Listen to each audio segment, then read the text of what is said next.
Здравейте! Как свирим на китара началото? Колко струни има китарата? Стандартно китарата има 6 струни. Имат си номерация. Първа, втора, трета, четвърта, пета, шеста. Първа струна е най-тънката струна, която като вземем китарата се намира най-отдолу от към земята. Нека да изсвирим първа струна. Тоест просто дърпаме първа струна. Често хората си държат ръката, лявата ръка тук върху грифа, това се нарича гриф, и по този начин не може да се произведе звук и те усещат, че трябва да пуснат, за да може да зазвучи свободната струна.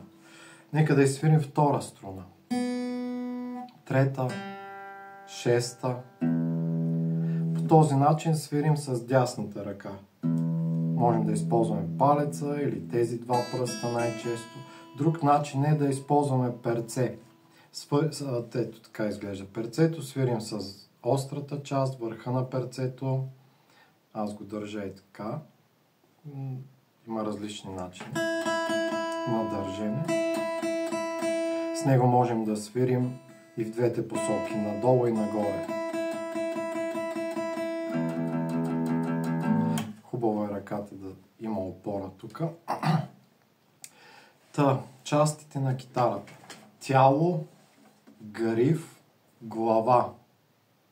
Ето тази дума гриф ще ни трябва. 6 струни, резонансов отвор, мостчета, долно и горно мостче, през които минават струните, ключове, които са за настройка, пракчета.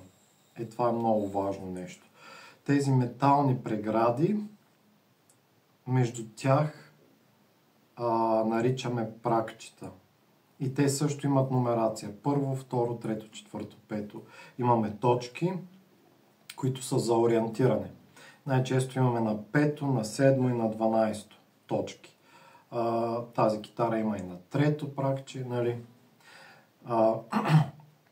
Пракчето е разстоянието между двете метални прегради. Първо, второ, трето.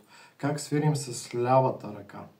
Използваме, номерираме пръстите. Първи, втори, трети, четвърти. Използваме върха на пръста и можем да направим това упражнение срещу палеца. Да стиснем, да натиснем, тук се напряга и този мускул, и да внимаваме да е върха на пръста, нали? Да не е така пречупен с тая част, а върха, защото има по-голяма сила.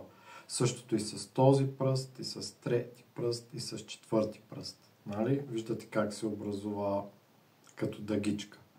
Това нещо го прехвърляме на китарата, палеца застава отзад на грифа, нали? Това се наричаше гриф, и помага за стискането.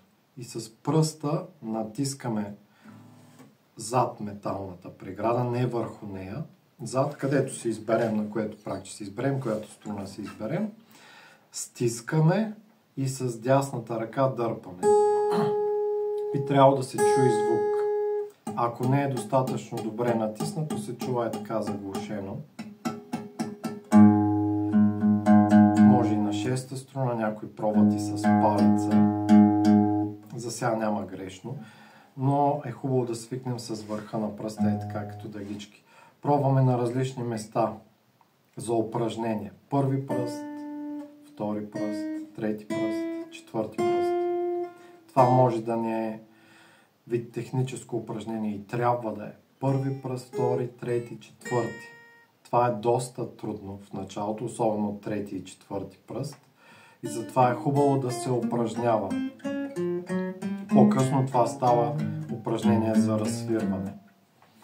И така, първа струна на китарата. Най-тънката, най-отдолу, шеста струна. И това е началото.